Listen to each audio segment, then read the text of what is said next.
હર હર મહાદેવ, કેમ છો? મજામાં મજામાં જ હશો. હું છું કોમલ રાઠોડ અને હું છે ને ઉઠી ગઈ છું સવારમાં, કેમ કે તમે કોઈ ઉઠતા નહીં હોય. અને ઉઠીને હું આવી ગઈ છું મારા દાદાને ત્યાં દવા છાંટવા, કેમ કે ત્યાં આજે માંડવીની અંદર દવા છાંટવાની હતી અને અમે દવા છાંટવાનું શરૂ રાખ્યું છે. તમારે કોઈને ઓળખાવા નહીં આવતા. અને આ છે મસ્ત મજાનું વાડીનું વાતાવરણ, તમે જોઈ શકો છો. આ છે ભાઈ પેલાની મોજ. અને આ બેન કાંક પૂછતી હતી પણ હું પાણી પીતી હતી.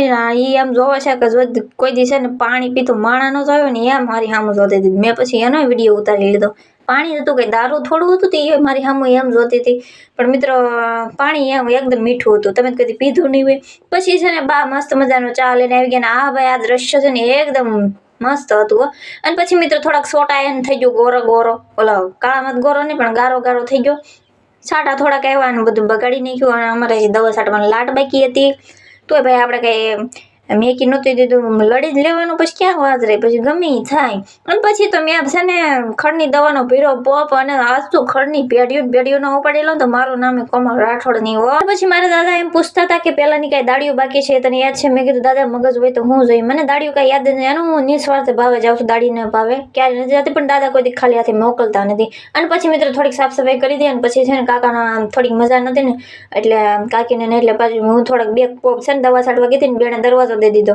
પછી તો ભાઈ ખોલી નાખ્યો, દઈ દીધો તો ખોલવાનો હતો. પછી મેં મારા કાકાએ દવા છાંટી, અંધારાની દવા છાંટતા હતા. આરામ છે જો કોઈ છે ને ભોરના દીકરા રાત્યા રીંગણા લઈ ગયા છે તો બિચારા કેવા અંધારામાં દવા છાંટતા હોય. અને પછી ત્યાંથી લઈ લીધો માંડવી બાગ અને હવે લઈને જાઉં છું ભાઈ બેન માટે માંડવી બાગ. અને થઈ ગયો તો બીજો દિવસ. અને બીજા દિવસે આ જો અમેરિકાથી ચપ્પલ મંગાવ્યા છે. તમારે કોઈને મંગાવવું હોય તો અમારો કોન્ટેક્ટ કરજો. તો બેને મસ્ત મજાના ચપ્પલ લઈ લીધા છે. 10 વાગ્યાનું ચા પીવા બેઠા હતા, રીંગણા ઉતારતા હતા. અને પછી બપોર પછી અમે છે ને પોગી ગયા વાડીએ. અને વાડીએ બગીને શેડોન બેડોન બધું હરખું કરતા હતા.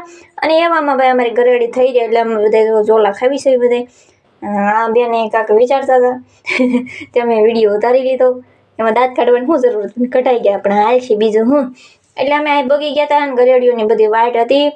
ઘરેડી હવે લેવા જવાની હતી પણ એક બેન ગઈ હતી. અને પછી મિત્રો છે ને આ ધારિયાના કુવાડા લઈને તમે જોઈ શકો છો એમ ઊભી છે ને જાણે કોઈ આ તો મેકશે નહીં એમ ઊભી છે, કાપી નાખશે કોકને એવી રીતે એ ધારીઓ લઈને ઊભી હતી. અને પછી મિત્રો મારી પાસે પાવડો હતો ને અમારે બધું શેઠે સોખા કરવા હતા. ભાઈ કાંક કહેતો હતો પણ કહેતો હતો એ રાખડી કરતો હતો. મેં કીધું રાખડી બાંધવાની થતી જ નથી, રૂનું ભૂંબડું બાંધી દઉં લાલ. અને પછી મિત્રો લઈ લીધું હાથમાં ધાર્યું અને બાગડતા મેં તો આજુબાજુ વાળાની બધાની વાયડું ઉપાડી લીધી. ઓ કાંઈ નહોતી ઉપાડી એટલું બધું. હું કોણ આપણે શું કામ ઉપાડવી જોઈએ કોકની વાડ હતી જ નહીં, વાડ હું ઉપાડી લઈ. અને તમારે કોઈને વાડ કાપી હોય ને તો મને નહીં કહેતા, કેમ કે મારે હસોડી નવરાય નથી. અને આજના વિડીયોમાં આટલું. ફરી મળશું નવા વિડીયોમાં. ત્યાં સુધીમાં બધાને જય માતાજી.